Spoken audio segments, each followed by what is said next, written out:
El judaísmo. El judaísmo es quizá la más paradigmática de las religiones nacionales a la hora de pensar una clasificación como lo que hemos hecho a lo largo del curso. En cierto modo, nos puede servir como ejemplo de una religión nacional. Una religión nacional que se construye, como es característico en las religiones nacionales, por medio de compartir una serie de señas de identidad. Dentro de ese mundo de las identidades judías, lo que nos encontramos como primera idea es la perdurabilidad. Hay un juego, podemos pensarlo como un juego imaginario, pero que conecta a los judíos del presente con los del remoto pasado por medio de toda una serie de narraciones. Y esas narraciones están convertidas en letras en la Biblia judía, que lleva a que en torno a ese texto y en torno a la comprensión de ese texto y en torno a los comentarios a ese texto producidos durante los siglos y, podríamos decir, milenios de perdurabilidad de esta religión, van construyendo las señas de identidad compartidas. ¿Cuáles serían las señas principales? Pues una de ellas, el monoteísmo. El monoteísmo, la idea de que Israel tiene un Dios. Es lo que, por ejemplo, se plasma en la oración quizá más famosa del judaísmo, que es la Shema. Dios es uno. Esa insistencia en el carácter uno, en la unicidad de Dios. Lo que no sabemos a ciencia cierta es cuándo esa unicidad se convierte en ese monoteísmo estricto que tienen en el judaísmo a partir de cierto momento, pero es un cierto momento que no tenemos muy claro y que probablemente tenga que ver con la propia construcción del relato bíblico, de la narración bíblica tal y como la conocemos. Algunos plantean, pero claro, estamos en un mundo absolutamente legendario, que el judaísmo tomó esa idea monoteísta de el producto monoteísta, o parece que monoteísta, que se desarrolló en Egipto con el faraón Ajenatón, con Amenofis IV. Eso llevaría a que los judíos de ese momento estuviesen ya caracterizados como un grupo compacto y identificado, y que hubiesen absorbido esa idea, y por tanto el primer monoteísta sería Ajenatón. Desde luego, los relatos legendarios que aparecen en la Biblia, en el Génesis, nos sitúan el monoteísmo en el propio origen, y desde luego con Abraham, es decir, desde que se construye la identidad judía con Abraham y su descendencia, ya en el relato, en la narración bíblica, que recordemos que tiene muchas características legendarias o imaginarias, ya estaría presente ese monoteísmo. Pero otros plantean que quizá tuvo que ver con las diversas derrotas de los reinos judíos que tuvieron frente a diversos enemigos. En 721 el fin del reino de Israel, es decir, el reino del norte, y en 587 el fin del reino de Judá, es decir, el reino del sur centrado en Jerusalén, y que probablemente eso que se ha denominado el exilio en Babilonia pudo haber sido clave y fundamental para la inclusión del dogma monoteísta como un elemento principal dentro del judaísmo. Pero si nos damos cuenta, estamos planteando hipótesis de unos y de otros, puesto que es muy difícil determinar cuándo se produce ese hecho, que es un hecho, desde el punto de vista de la historia de las religiones, de gran interés. el que se plantee de ese modo tan claro la conexión entre el Dios y el grupo nacional. Es interesante, pero además es coherente dentro de la clasificación que hemos visto respecto de lo que es una religión nacional. Una religión nacional, en muchos casos, construye un relato en el cual se tiende a unificar las señas de identidad, y qué mayor unificación que podemos encontrar que en torno a un Dios que es un Dios nacional, es un Dios único y exclusivo para una religión determinada que se construya desde esos puntos de vista. Por tanto, zanjar este asunto del monoteísmo, zanjar el asunto del cuándo, resulta extremadamente complicado. Otra seña de identidad es la tierra asociada al templo, es decir, al culto en torno a la ciudad, al templo de Jerusalén. Esa tierra, ese Eretz Israel, la tierra de Israel. ¿Cuándo se produce eso? Legendariamente, en torno a la figura del rey David, más o menos desde el 1000 al 970, el templo legendariamente con la figura del rey Salomón, 970-931.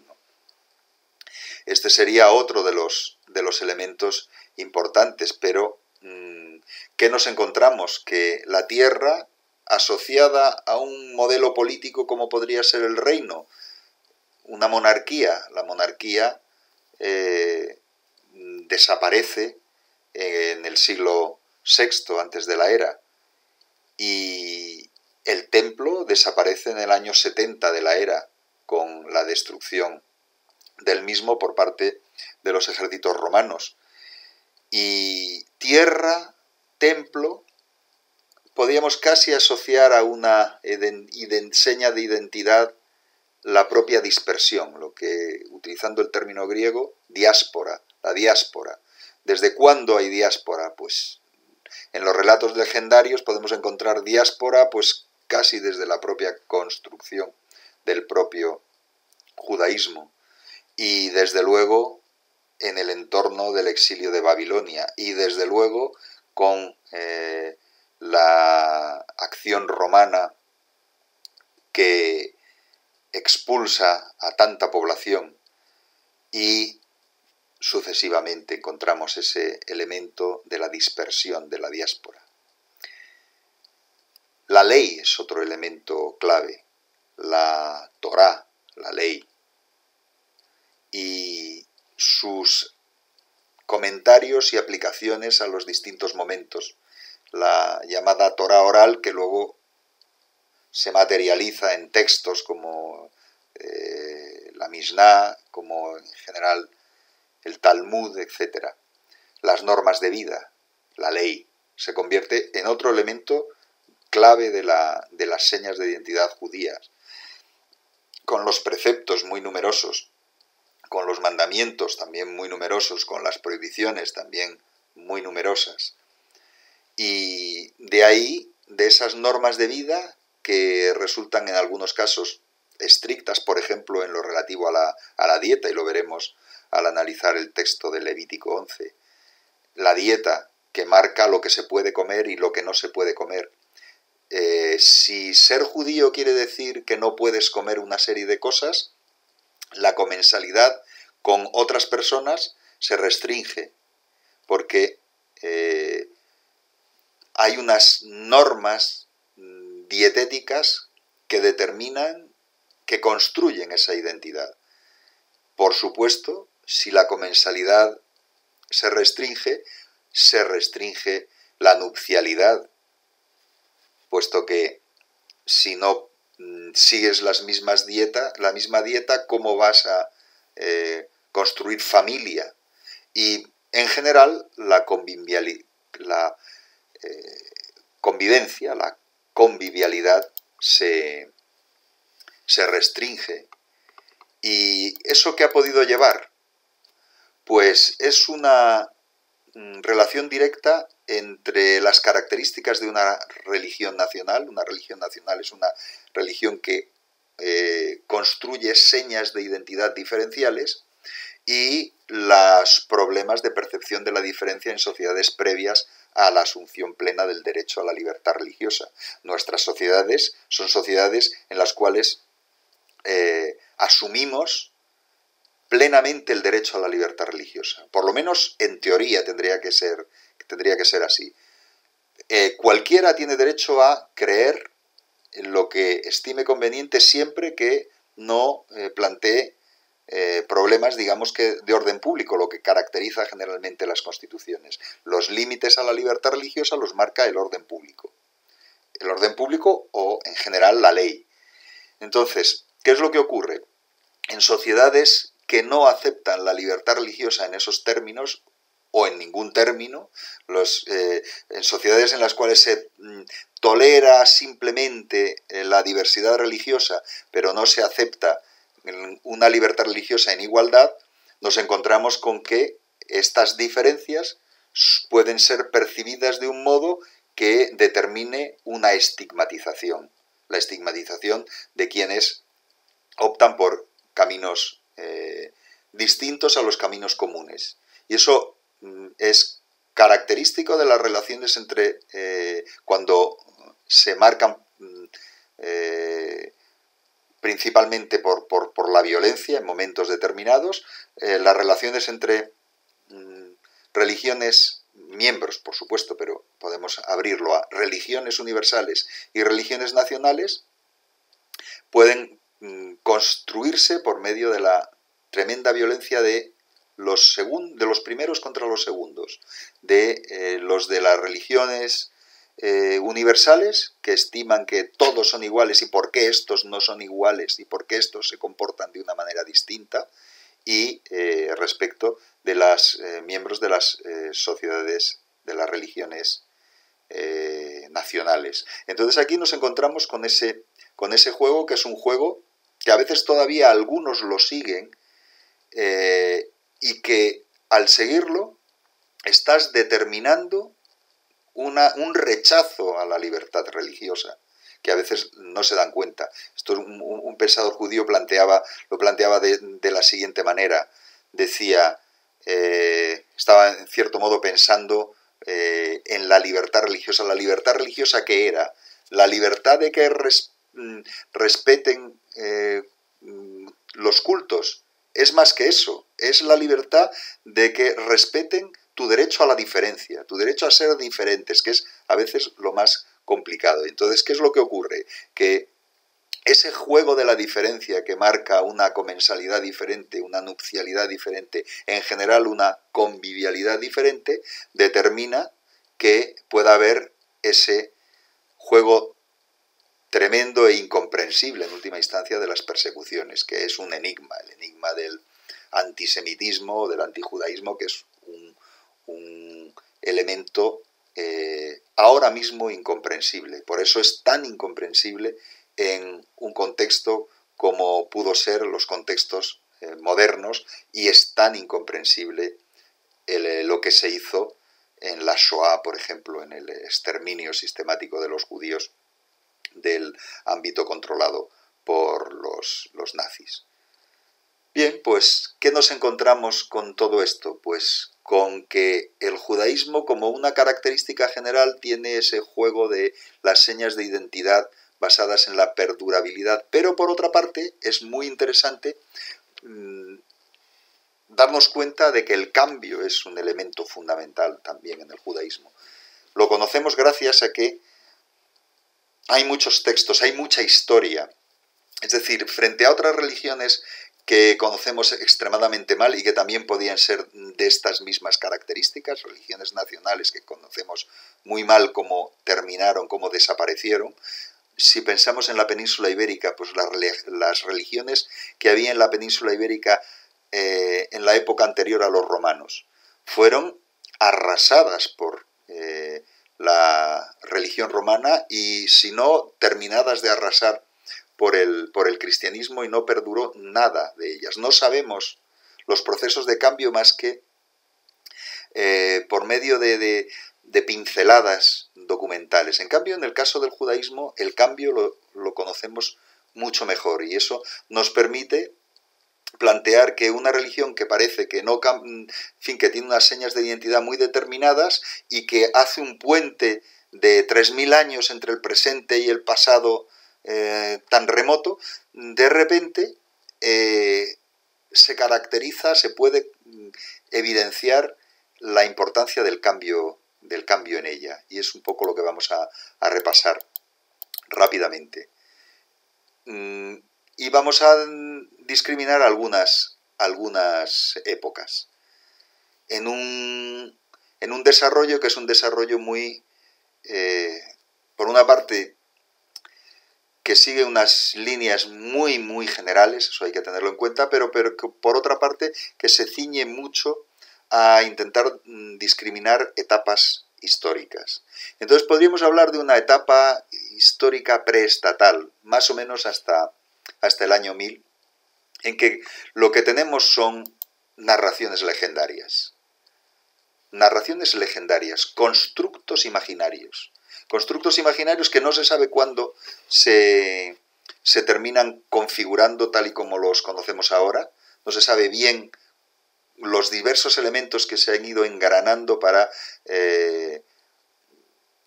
terminar produciendo esas leyendas, esos constructos imaginarios. Pero si seguimos un poco el hilo de esa producción imaginaria, que es fascinante realmente, lo que narra, pues por ejemplo, el libro del Génesis es fascinante, lo que narra el libro del Éxodo. Podríamos ver, digamos que, tres fases, pero tres fases que no son historia.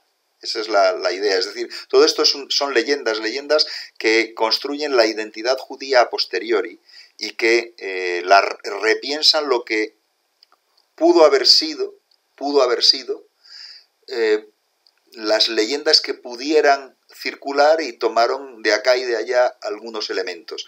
Y entonces nos encontramos esa época premosaica, la época patriarcal, con Abraham, con Isaac, con Jacob, con las tribus, esa narración que es una narración casi de la historia, de una historia familiar.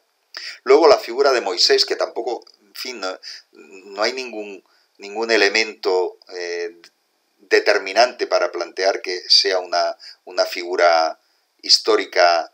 Es un constructo imaginario muy interesante, muy fascinante,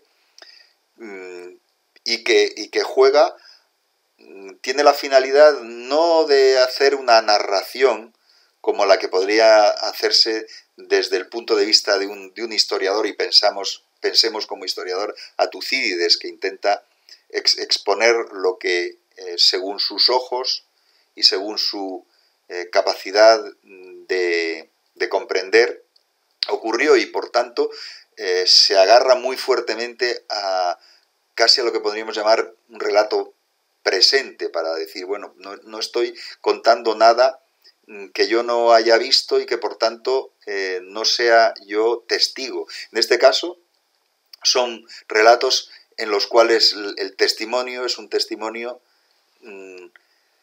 derivado por la memoria colectiva y por tanto transformado en los distintos momentos en que fue necesario usar esos testimonios para convertirlos en relatos compartidos. Entonces eso es lo que nos encontramos con Moisés como una especie de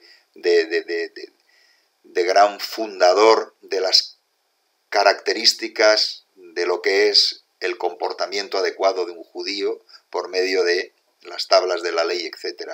Esa penetración en Palestina, esas narraciones sobre Saúl, toda esa religión tribal preestatal, o en el límite de la manifestación como un Estado. Todas esas narraciones están entreveradas de modelos morales, modelos de construcción de la identidad, de lo que debe de hacerse y lo que no debe de hacerse, de un providencialismo que coloca la mano de Dios ayudando en distintos momentos, en fin, todo este juego que en última instancia está conformando lo que es una religión nacional, es decir, lo que son las señas de identidad compartidas. Y ¿eso es historia? Desde luego no es historia en la línea de lo que podría resultar historia para alguien como Tucídides. Indudablemente no es historia. Es más bien eso que se llamaba historia sagrada, y la historia sagrada no es la verdad como tal, sino es una verdad imaginaria. Eso es lo que podríamos hablar de esa época hasta más o menos ese cómodo año 1000 antes de la era. Y luego pues tendríamos esa segundo momento ya más caracterizado históricamente, aunque haya muchos muy críticos, sobre todo desde la arqueología, que digan que no tienen datos bastante para convertir a David en un personaje plenamente histórico, incluso a Salomón en un personaje plenamente histórico. Bueno, pues lo que nos estamos dando cuenta aquí que es que la documentación es una documentación tan compleja, es una documentación que se quiere sacar historia de ella cuando lo que hay detrás son mundos imaginarios, son reconstrucciones, son replanteamientos en distintos momentos respecto de lo que a lo mejor eran relatos que circulaban y que se fueron aunando en algo coherente, pero coherente desde el punto de vista de las necesidades de momentos posteriores y por tanto pues alejados de lo que probablemente pudo haber sido lo que realmente ocurrió en esos momentos que estamos hablando del año 1000, de ese siglo, esos dos primeros siglos de este reino, ¿no? De esta monarquía judía, David, Salomón, con esos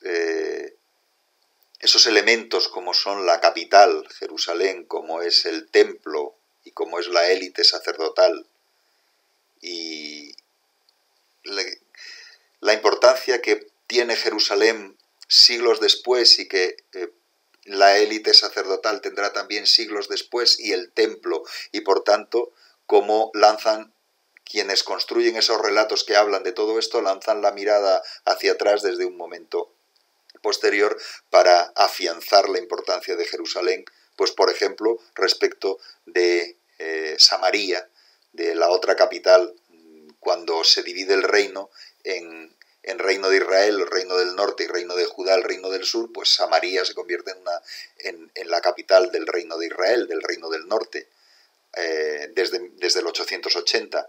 Y entonces hay un juego por parte de quienes de la élite de Jerusalén para redefinir las posiciones, y en particular la de Jerusalén como la capital desde siempre, o desde la capital davídica, la capital desde que el reino es el reino tal y como ellos lo quieren ver, centrado, relatos que tienen que ver con el mundo del reino de Judá, cuando los reinos separados, cuando esa división a la muerte de Salomón que se hace entre Judá e Israel, y todo este juego de la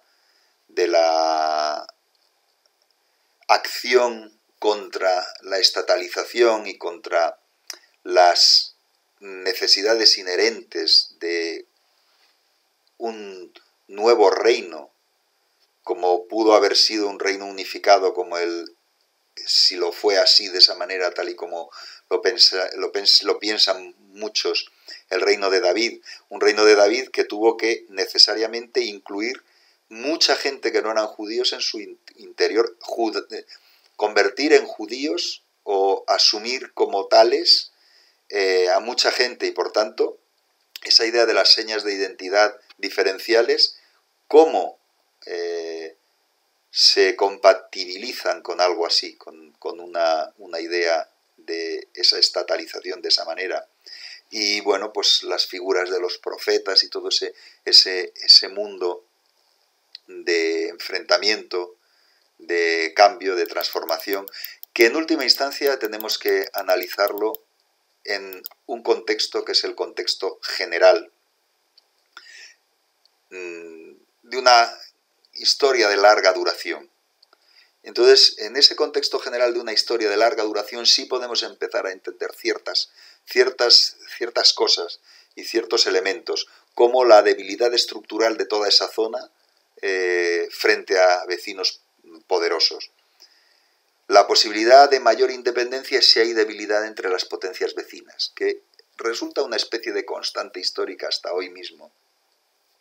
¿Cuándo puede surgir un reino con ciertos visos de independencia en ese territorio? Pues cuando se han hundido los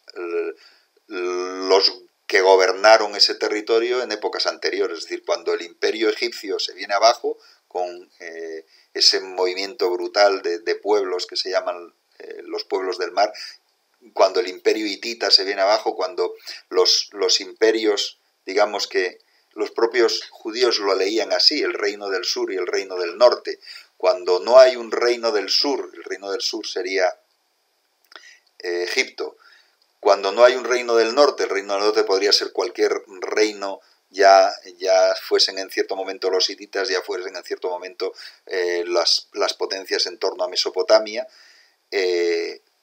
los distintos imperios construidos en esa franja que va desde Mesopotamia hasta Anatolia. Entonces, el norte y el sur, cuando no hay un poder fuerte, ya sea en el norte, ya sea en el sur, cabe la posibilidad de que en la zona surja una cierta independencia, y es lo que nos podemos encontrar en ese momento de revulsivo brutal que fue a finales del segundo milenio, las llamadas, esos movimientos de pueblos llamados las, entre comillas, invasiones de los pueblos del mar. Y ahí hay un vacío, y en ese vacío cabe la posibilidad del surgimiento de una monarquía como la que nos dicen los relatos que encarnó en su gran esplendor David y luego su hijo Salomón. Eso cuando se viene abajo, pues cuando empiezan a surgir potencias poderosas, que en este caso las potencias poderosas las encontramos en el mundo que podríamos llamar norte, según esa lectura del reino, de los reinos del sur y los reinos tiránicos sur y norte, pues sería norte. Estamos hablando evidentemente de la zona de Mesopotamia. 721, la invasión asiria, el rey Salmanasar V toma la capital del reino de Israel, recordemos el reino del norte, toma Samaria y es el fin del reino de Israel y deportaciones al norte de Mesopotamia de la población. Y un siglo y medio después, 587, la toma de Jerusalén por el rey de Babilonia, Nabucodonosor, y la destrucción del templo, el exilio, cautiverio en Babilonia de la élite del reino de Judá, la élite judía, destrucción de este templo que dice los relatos que había mandado construir el rey Salomón, y diáspora, la dispersión primero de los de Samaria y el del reino de Israel y luego de los de Jerusalén y el reino de Judá. Dispersión, diáspora, y quizá es buen contexto, un contexto lógico para multiplicar los preceptos autosegregantes en territorio no judío, una reacción de preservación cultural. Cabría la posibilidad de que en ese momento se potenciasen las señas de identidad de las que hemos estado hablando, incluido quizá ese monoteísmo particularmente estricto, porque evidentemente es el fin de la independencia y el fin del Estado propio. otra fase la podríamos llamar teocracia, que tiene que ver con algo que desde el punto de vista del relato judío, del relato imaginario judío, es una acción de Dios.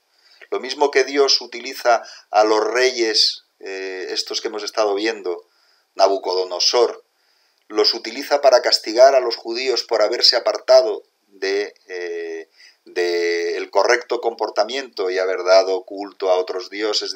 Ese es el modelo que hay detrás de la construcción imaginaria de este tipo de relatos. Pues lo mismo que esos reyes son vehículos por parte del Dios judío para castigar los malos comportamientos, así 538 Ciro el Grande se convierte, que es rey de Persia, se convierte en un vehículo para una nueva oportunidad.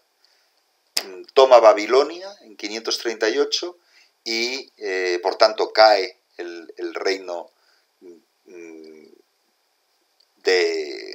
babilonio, el imperio babilonio cae y ese territorio es sometido al nuevo gran imperio que es el imperio persa. El imperio persa que por medio de Ciro se convierte en un instrumento en esta visión histórica providencialista que nos transmite la Biblia, pues en un instrumento de la acción de Dios, de la nueva oportunidad. El edicto sobre los judíos, el fin del exilio y el permitir que estos exiliados volviesen, unos exiliados que 587, 538 estaba todavía el recuerdo de antes, es decir, son unos años de cautiverio, que son unos años de, en cierto modo, en ese relato providencialista, de purgar los pecados,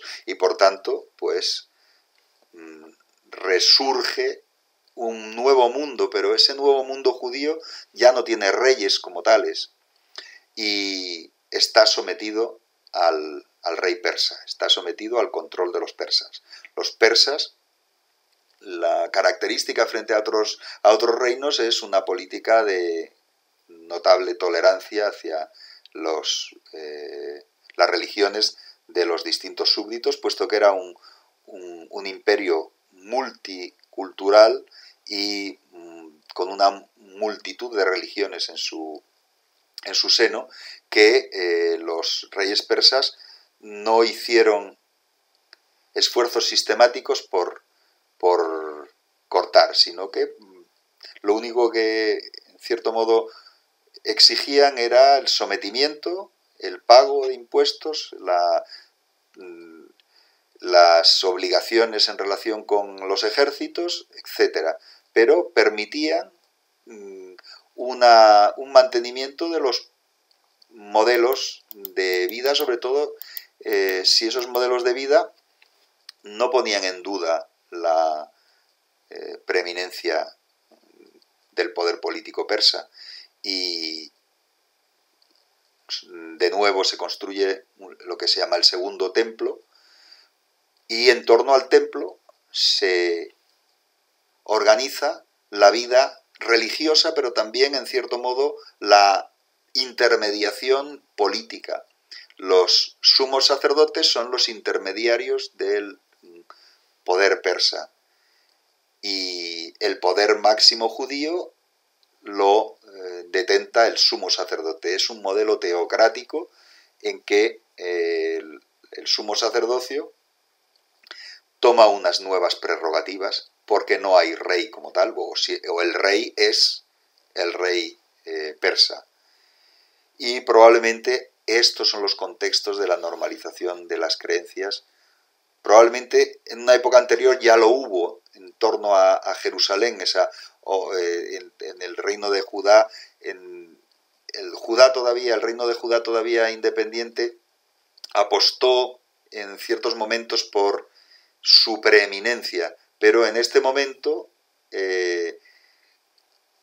ya no es una preeminencia política que utiliza la religión y los relatos religiosos como instrumento, como pudo haber sido en el reino de Judá y como instrumentos de preeminencia de Jerusalén, de preeminencia del culto, etc.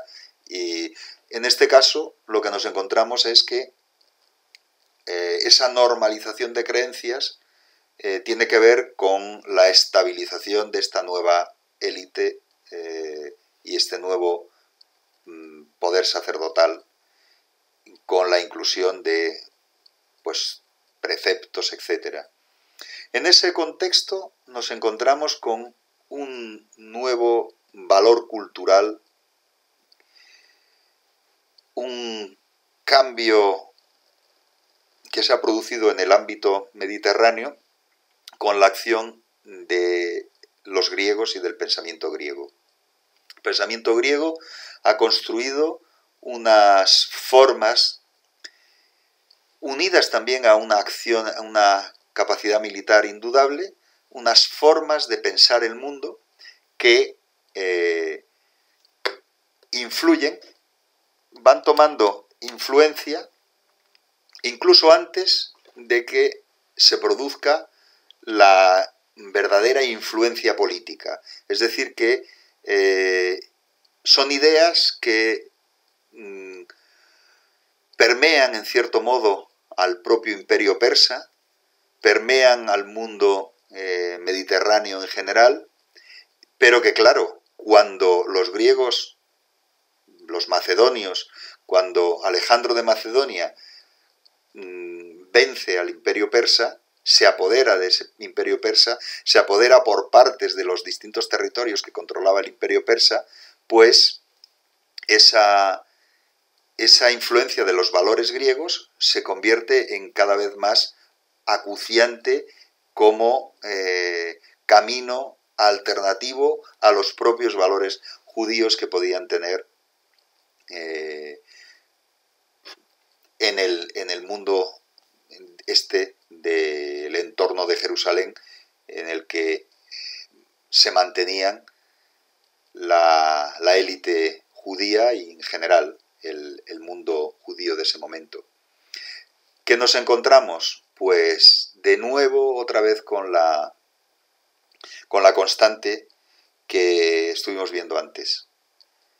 El sur y el norte con Alejandro. Alejandro es, digamos, que una especie de tsunami que se produce en todo este mundo que va desde el Mediterráneo hasta el río Indo, es decir, es un territorio extensísimo como era el territorio persa, que toma el control sobre los persas y que no perdura unido a la muerte del rey. En 323 salta por los aires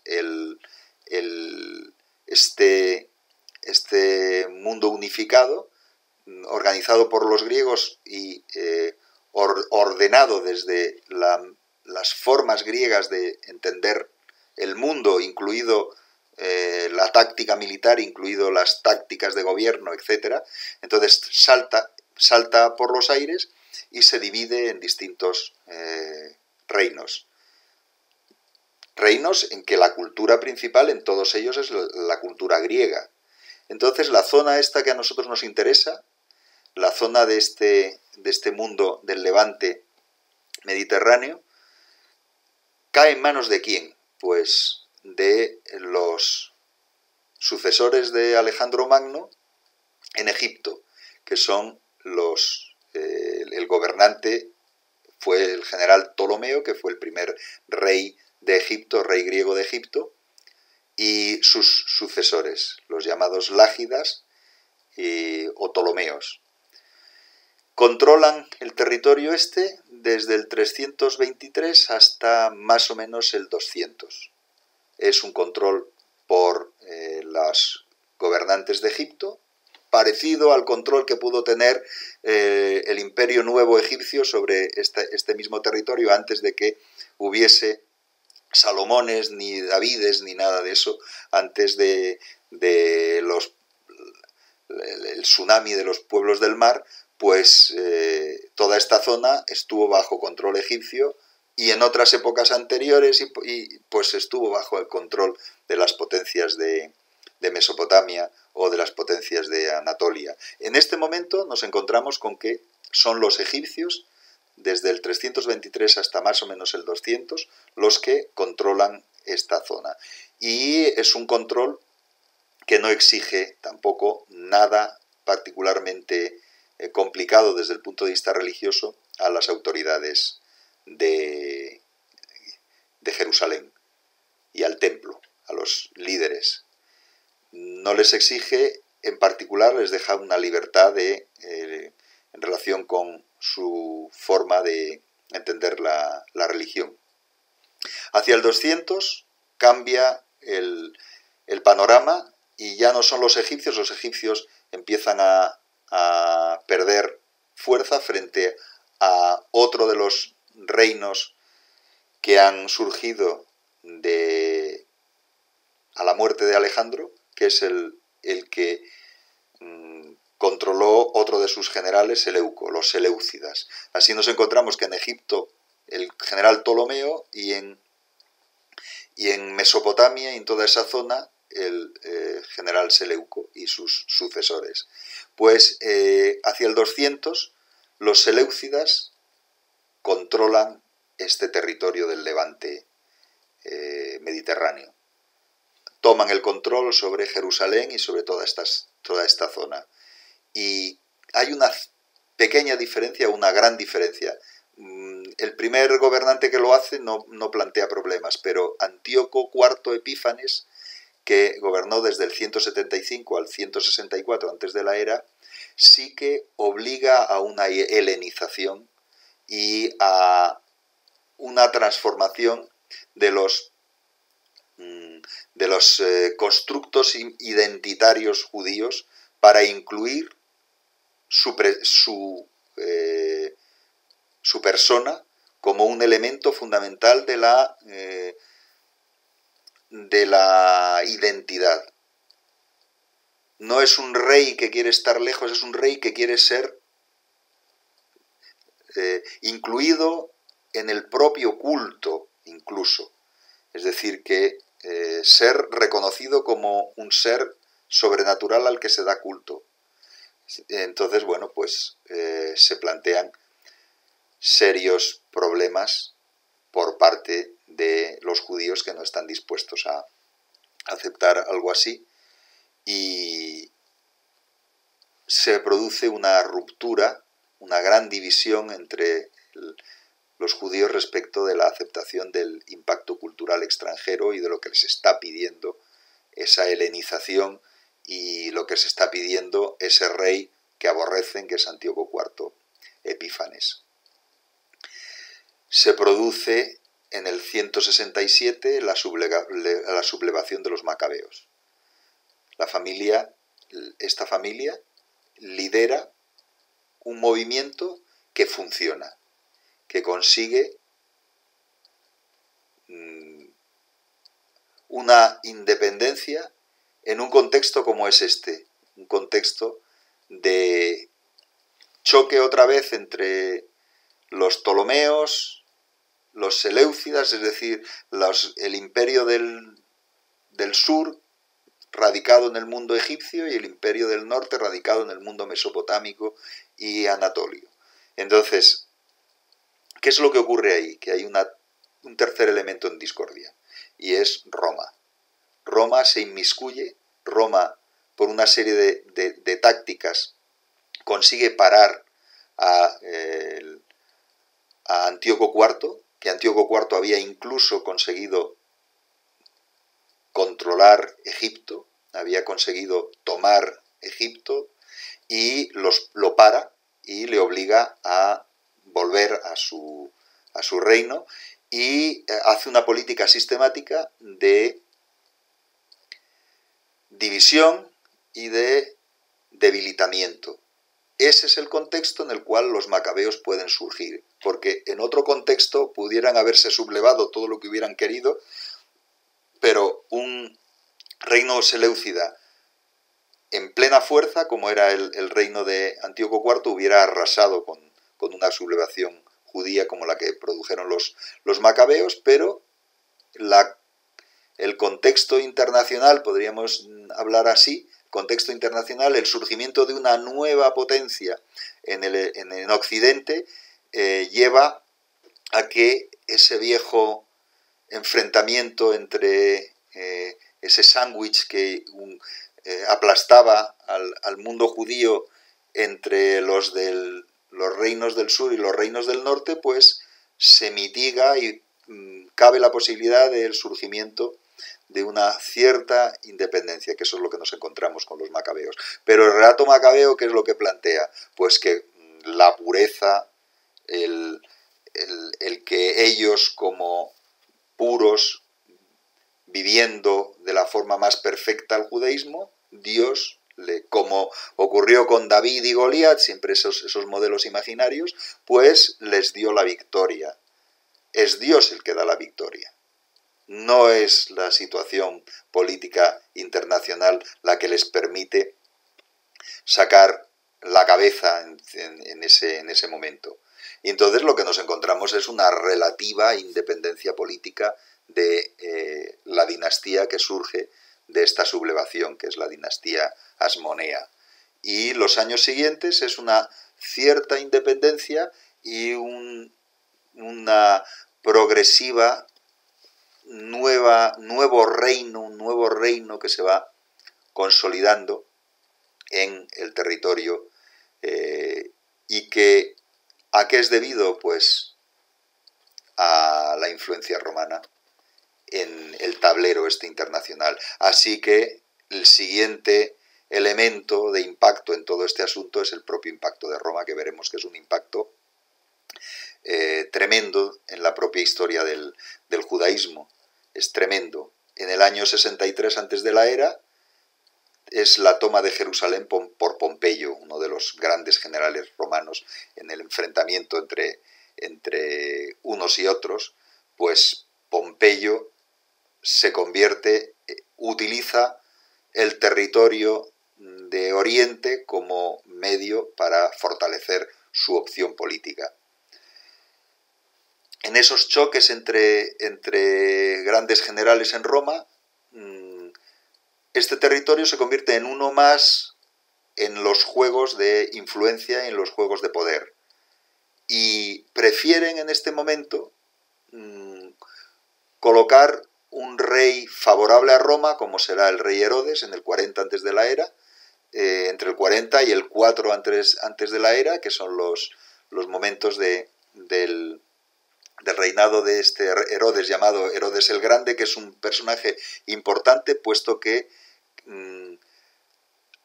hace un templo enorme, o sea, el templo lo mejora, lo agranda, lo hace, invierte una gran cantidad en ese templo que será el templo destruido por los romanos unos años después. ¿Qué es lo que hace Herodes? Pues en el año reorganiza la administración siguiendo los modos burocráticos de control del territorio romanos, impuestos, en cierto modo una cierta aculturación, y todo eso que produce pues un clima de insatisfacción que potencia el mesianismo, potencia las revueltas, potencia la apocalíptica, potencia las ideas de que el fin está al cabo del tiempo, que están a punto de que se produzca la perfección de un nuevo reino, pero que no será el reino obligado por estas circunstancias terribles de un rey que no quieren, porque Herodes tampoco era judío, era idumeo, es decir, era del territorio del sur de Judea. No lo quieren, muchos de ellos no lo quieren, no estiman que sea un personaje que cumpla adecuadamente, a pesar de que el año 20 antes de la era les construye ese enorme templo.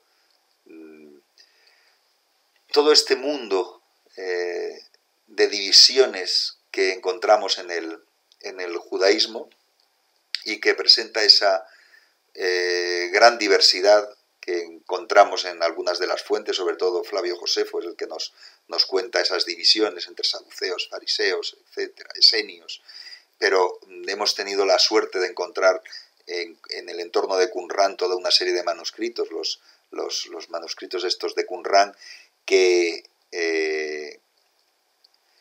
muestran una enorme riqueza de un grupo que hasta ese momento pues no se conocía en sus características. Más o menos es un grupo que se puede conectar con el mundo esenio, pero tiene unas características especiales. Ahí en ese mundo surge figuras de personajes clave, uno de ellos el propio Jesús, y en ese contexto surgen también los cristianos. ¿Cómo termina todo este asunto? Pues Roma toma el control sobre el territorio y se produce un enfrentamiento larvado primero y luego evidente que tiene su momento álgido en la llamada Primera Guerra Judaica, que se desarrolla entre el año 67 y el año 73. En el año 70 el templo de Jerusalén es destruido hasta el presente, no queda de él más que el muro de las lamentaciones, que es el muro exterior del recinto del templo que había construido Herodes. Se calcula en torno a 600.000 muertos en esa guerra, destrucción tremenda del territorio. Los romanos arrasan, a pesar de que se seguía pensando que si los puros seguidores del perfecto judaísmo acabarían con cualquiera, incluidos los propios romanos, y evidentemente pues la circunstancia era una circunstancia distinta y este era el nuevo poder. El nuevo poder es el poder romano. El poder romano acaba con una de las señas de identidad. En el año 70 acaba con una de las señas de identidad fundamentales del judaísmo, que es el templo, y acaba con la élite del templo, y acaba con los sumos sacerdotes y ese poder basado en el templo de Jerusalén. Y entonces se va reconstruyendo un nuevo judaísmo, que es el judaísmo medieval, que podemos llamarlo el judaísmo rabínico. Judaísmo rabínico que tiene otro momento tremendo, que es entre el 132 y el 135, la Segunda Guerra Judaica. La Segunda Guerra Judaica, que es la revuelta de un personaje que se plantea como un personaje mesiánico, Bar Kokhba, que se plantea como el Mesías que va a acabar con el poder romano y que va a instaurar el reino perfecto de Dios. Termina con otros 850.000 muertos, con la ruina completa de Jerusalén, arrasada la ciudad, cambiada incluso el nombre. Durante un cierto tiempo se llamó Elia Capitolina, se desjudaizó, se prohibió a los judíos entrar en la ciudad de Jerusalén. Es decir, un nuevo judaísmo sin templo, sin sumo sacerdocio, sin Estado, sin monarquía, sin teocracia, sin tierra. ¿Basado en qué? Pues basado en los lugares en los cuales se juntaban las pequeñas comunidades, las sinagogas. Un lugar de oración que aglutinaba a los judíos más allá de su ubicación, desde Oriente a Occidente, y es la célula de cohesión social que perdura una vez que el templo desaparece. El templo, que era el gran referente, la ciudad de Jerusalén, que era el gran referente donde se hacían las peregrinaciones, donde se iba a entregar el diezmo al templo, etcétera, todo eso desaparece y lo que quedan son estas células de identidad judía, células de cohesión social que son las sinagogas. ¿Y quiénes están en ese mundo? Pues la figura principal, desaparecidos los sumos sacerdotes, desaparecidos toda la élite sacerdotal, todos los kohanim, todos los sacerdotes, pues desaparecido el poder de ellos. Los intérpretes, los que ayudan a comprender la ley, lo que Dios quiere, los que en torno a la sinagoga mantienen la cohesión, que son los rabinos. El rabinado de raíz farisea, que plantea que los rollos de la Torá son el altar y el estudio de la Torá es el sustituto del templo. Y aquí es donde se organiza un nuevo judaísmo basado en sinagogas que están, si añadimos la dispersión que se ha producido en distintas épocas, pero que en estas dos guerras judaicas es espantosa, o sea, la destrucción de los judíos del territorio de la zona de Palestina a Israel, la destrucción de esos judíos y la dispersión por todo el mundo de judíos supervivientes, lo que hace es que nos encontremos con este mundo de un judaísmo disperso y que ya no tiene como lugar de preferencia, sí de preferencia simbólica, pero no de preferencia política y de preferencia en la propia acción religiosa, puesto que está en épocas distintas, bajo gobiernos diferentes, la tierra y la capital, y por supuesto ya no tienen templo. Entonces, bueno, pues nos encontramos con un judaísmo que en algunos casos se encuentra comprimido y segregado, pero segregado por los distintos gobiernos bajo los que está sometido en las distintas zonas en las que se sitúa, un judaísmo que encuentra su seña de identidad en el entorno de la sinagoga y en la comprensión de lo que es la Torá, las reglas de comportamiento, la ley, y que en distintos contextos está en mayor o menor medida, dependiendo de los momentos, sometido a otras religiones que son las que tienen la preeminencia. El Islam, a partir del control islámico también sobre la propia ciudad de Jerusalén, muy pronto en el desarrollo, en la expansión del Islam, y esa posición que suelen tener los judíos en el contexto de países islámicos, lo que se llamó el Pacto de Omar. Países musulmanes están excluidos de la administración, tienen prohibición del proselitismo, prohibición de la construcción de sinagogas, pero pueden mantener las que tienen y pueden mantenerse en sus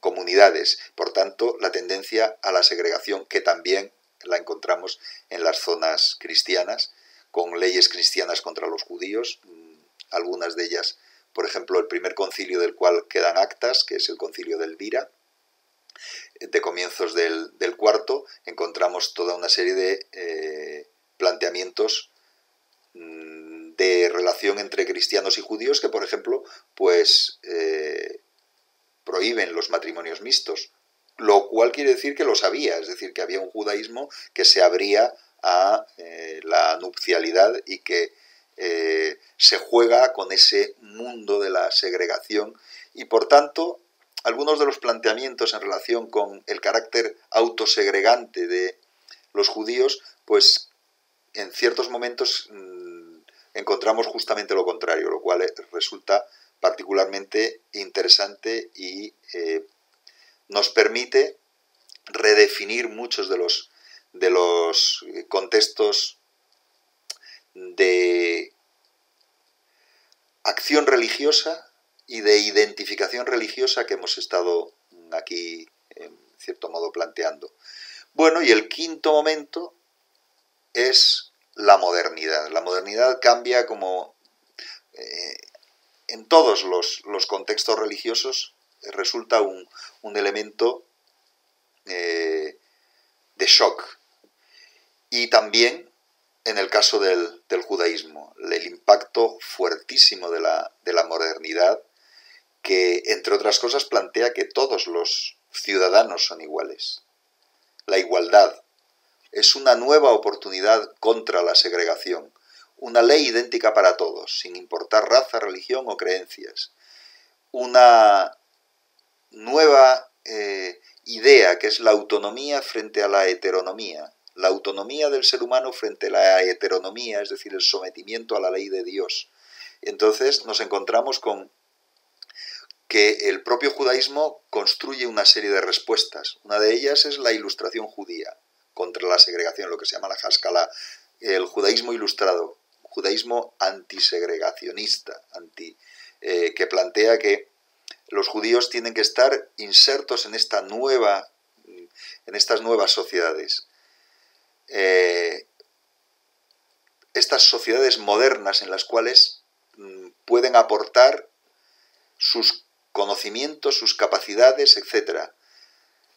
Es una opción que ha tenido seguidores, pero que ha tenido también tremendos enfrentamientos. ¿Por qué? Pues porque estas sociedades teóricamente tan modernas no lo eran tanto.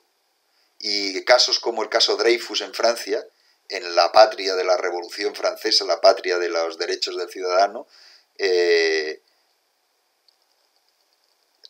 se encuentra con que a la hora de lo que fue el caso Dreyfus, a la hora de encontrar quién es el culpable en un problema de espionaje entre Francia y Alemania, etc., en vez de ir directamente a la persona que lo había hecho, buscan al judío que estuviese por allí y le echan la culpa a él.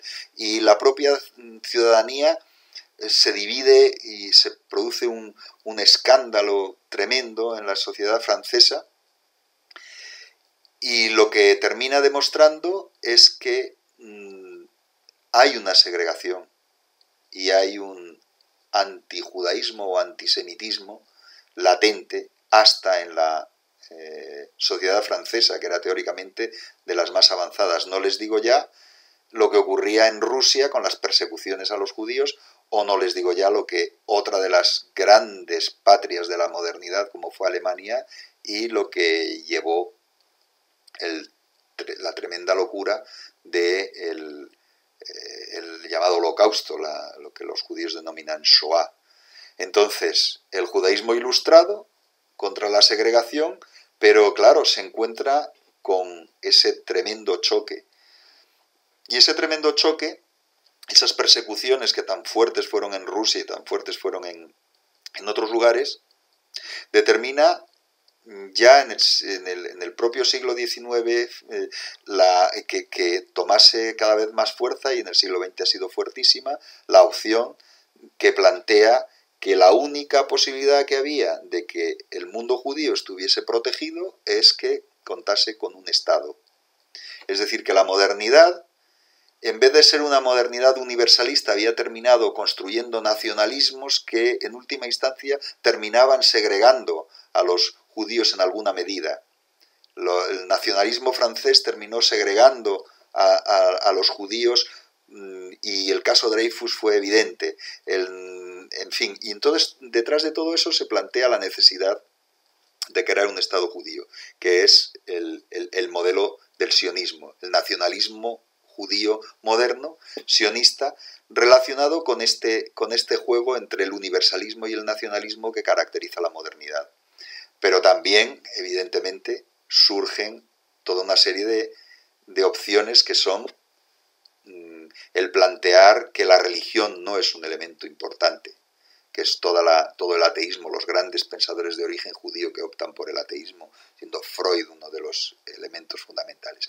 Y en ese contexto se consolida también otra opción, que es la opción por la ortodoxia, la opción por mantener el modelo judío tradicional. Y esta opción la encontramos hasta ahora mismo. Este judaísmo actual en que encontramos tanto una diversidad de origen, esa diversidad de origen tiene, digamos que, dos grandes grupos, son muchos más, ¿no? Pero quizá dos grandes grupos que vemos más claramente, los Ashkenazim, los judíos centroeuropeos, que hablaban yiddish. Había 8 millones de yiddish parlantes en 1930, muy pocos hoy. ¿Qué es lo que ha ocurrido? Entre otras, la tremenda acción por parte de los nazis, la Shoah, que acabó con ese judaísmo centroeuropeo. 6 millones de judíos muertos, y que llevó a que pues el mundo de los Ashkenazim pues tuviese un sufrimiento tremendo, y muchos de ellos pues han sido elementos clave en el Estado de Israel. Debe de haber dentro del judaísmo actual entre 9 y 10 millones de Ashkenazim. Luego están los Sefardim, que siguen el rito español, hablan el ladino sefardí, son más o menos unos 3 millones, y en algún caso muy pocos todavía mantienen el hispano judeo español o sefardí, ladino, como lengua. Y luego hay otros, bueno, pues los mizrahim, por ejemplo, los judíos orientales, y más desde esta clasificación por la diversidad de origen, pero es más interesante quizá la clasificación por diversidad ideológica, que nos marca más o menos una división tripartita en el judaísmo actual, una división entre lo que podríamos llamar ortodoxos, conservadores y más o menos reformistas o liberales. El judaísmo ortodoxo, ya hemos visto antes, que es una clara reacción contra la modernidad, planteando que la modernidad es un camino y el fin de la segregación es un camino inaceptable. El judaísmo ortodoxo, y en particular los ultraortodoxos, son muy contrarios a la ilustración, muy contrarios a la emancipación, es decir, la emancipación de la situación de segregación, porque el modelo ilustrado plantea que en lo legal todos somos iguales, es decir, hay una igualdad jurídica, y la igualdad jurídica sería aceptar una ley civil común relegando la ley religiosa a la mera prescripción privada, y eso es lo que los ortodoxos no aceptan. Por tanto, son contrarios a ese modelo de emancipación, que a su vez lo ven como un modelo de asimilación, y por supuesto muy críticos con cualquier lectura que no sea una lectura literal de la Biblia.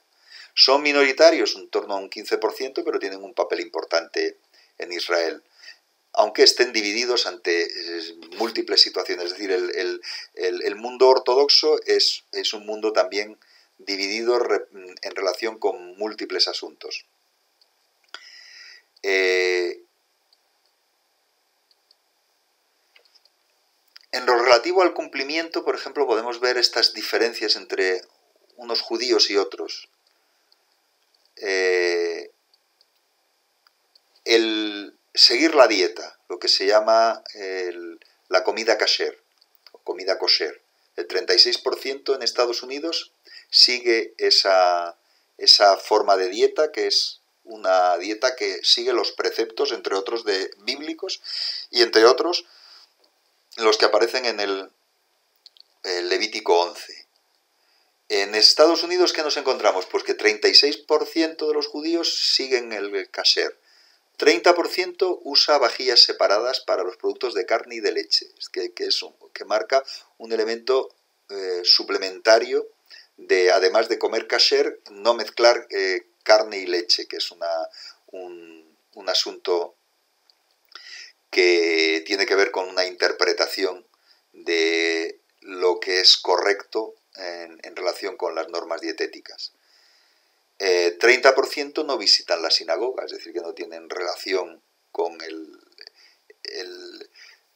mundo religioso, pero el 14% asiste semanalmente a la sinagoga, es decir, tienen un cumplimiento así.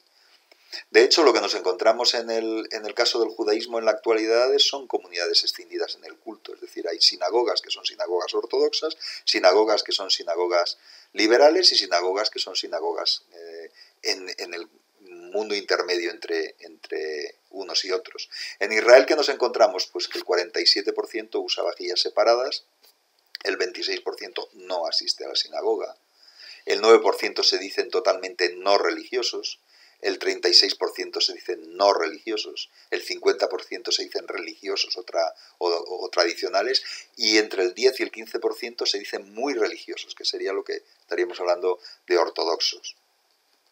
Frente a eso, pues tenemos el judaísmo conservador, que tiene una posición intermedia.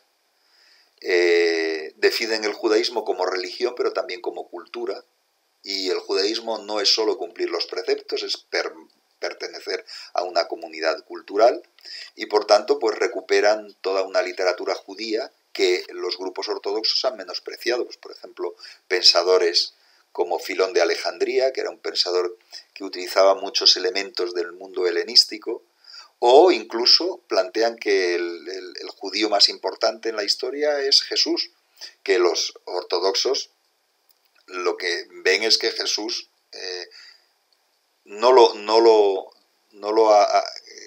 comprenderían como judío casi, ¿no? No lo comprenderían como judío por lo que finalmente terminó ocurriendo con el cristianismo respecto del judaísmo. En cambio, pues estos conservadores sí que reivindican algunas de estas figuras del judaísmo menos literal. Buscan adaptarse al mundo moderno, pero conservando lo que estiman que es algo esencial, y que eso es claro, es cambiante. Aceptan la crítica textual bíblica, pero para comprender mejor el mensaje.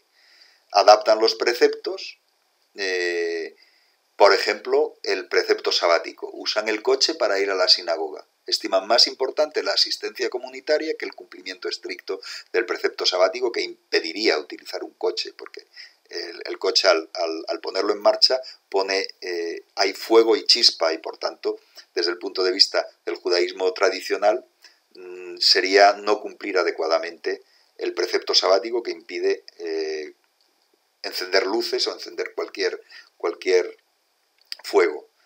O el papel de las mujeres. Se las tiene en cuenta para el quórum de 10 fieles. Los ortodoxos no tienen en cuenta a las mujeres para el quórum, tienen que ser 10 varones para que se ponga en marcha el culto en la sinagoga. O tienen mujeres rabinas desde el 1985 en Estados Unidos. Y frente a este, pues el tercero sería el judaísmo liberal o reformista. No son literalistas, evidentemente, son más universalistas. El mensaje judío no está circunscrito a los judíos, son racionalistas, aceptan la moral sexual moderna, los anticonceptivos, la moral matrimonial moderna. En 1972 ya se ordenó la primera mujer rabino en Estados Unidos, aunque hay que tener en cuenta que hay ejemplos anteriores. Una de ellas es Regina Jonas en 1935 en la Alemania nazi, que parece que tenía una posición que sería el equivalente al de un rabino en lo poco que quedaba de su comunidad. Y luego, claro, están los no religiosos, que son difíciles de cuantificar porque muchos no los incluyen en las estadísticas, y son no cumplidores, son no practicantes, aceptan solo el valor cultural de los textos sagrados, y por tanto hay una desidentificación, pierden las señas de identidad. Entre otras cosas, para ellos parece ser menos importante ser judío que otras señas de identidad, como la libertad para enfrentar elecciones personales como el matrimonio o la sexualidad. ¿Qué ocurre? Que entre los judíos ortodoxos los matrimonios tienen que ser con judíos. En este caso, pues se permiten los matrimonios mixtos. Finalmente, ¿qué nos encontramos así en una revisión rápida del judaísmo en la actualidad? Pues que el mayor número de judíos en el mundo está en Estados Unidos ahora mismo, casi 6 millones, 5.900.000. El 1,8% de la población de Estados Unidos serían judíos, y en Estados Unidos está la ciudad con mayor número de judíos del mundo, que es Nueva York, con 2 millones. Luego está la tercera, que es Los Ángeles, con unos 600.000. La sexta, que es Miami, con 390.000. La séptima, Filadelfia, con 315.000. La novena, Chicago, con 260.000. Y la décima, Boston, con 230.000. En América, ¿qué hay más? Pues en Canadá, 350.000, un 1%. En Argentina, en torno a 200.000, el 0,6% de la población. Y luego menores cantidades en Brasil, en México, en Uruguay, en Chile, en Venezuela. En Sudáfrica, unos 70.000. En Australia, unos 110.000. Y el segundo país del mundo, después de Estados Unidos, en número de judíos, es Israel, con 5.700.000, pero con la diferencia de que es el 76% de la población. Con la segunda ciudad con mayor número de judíos del mundo, que es Tel Aviv, con 1.900.000, la cuarta, que es Jerusalén, con 500.000, y la quinta, que es Haifa, con 440.000. Y luego hay más países con población judía. Un elemento fundamental para entender el judaísmo europeo es la llamada Shoah, la devastación o aniquilación, el holocausto, con datos de exterminio terribles, como 3 millones de judíos en Polonia, en la zona de la URSS, bajo dominio alemán, 1.200.000, en Hungría 300.000, en fin, números terribles, ¿no?, que llevan a este nuevo mapa de los judíos en Europa, con caídas enormes de la población judía por razón de la Shoah, o en el caso de Rusia, por razón de la inmigración al Estado de Israel, que también hay que tenerlo en cuenta. En todo esto habría que incluir otra ciudad importante, la octava ciudad con mayor número de judíos del mundo, que es París, con 300.000. Francia, 400.000, un 0,6%, es decir, una cantidad importante, un 0,5% en Gran Bretaña, 300.000, y menores cantidades. En España, ¿cuántos habría? Pues es muy difícil la sistematización del número de judíos en España. Hay unas 30, un poco más de 30 sinagogas en España en la actualidad, y es posible que la población judía esté en el entorno de 40.000 judíos. Y este asunto de la Shoah, este asunto de que países en los cuales había un judaísmo floreciente en el siglo XVII, del siglo XVIII y hasta comienzos del siglo XIX, como era toda la Centro Europa, tras la Shoah se haya venido abajo de tal modo, nos puede llevar a pensar un asunto muy complicado de entender, que es el antisemitismo, antijudaísmo. Es muy difícil de pensarlo y de comprenderlo y de entenderlo, y para eso pues dedicaremos algunas ideas en otro de los vídeos.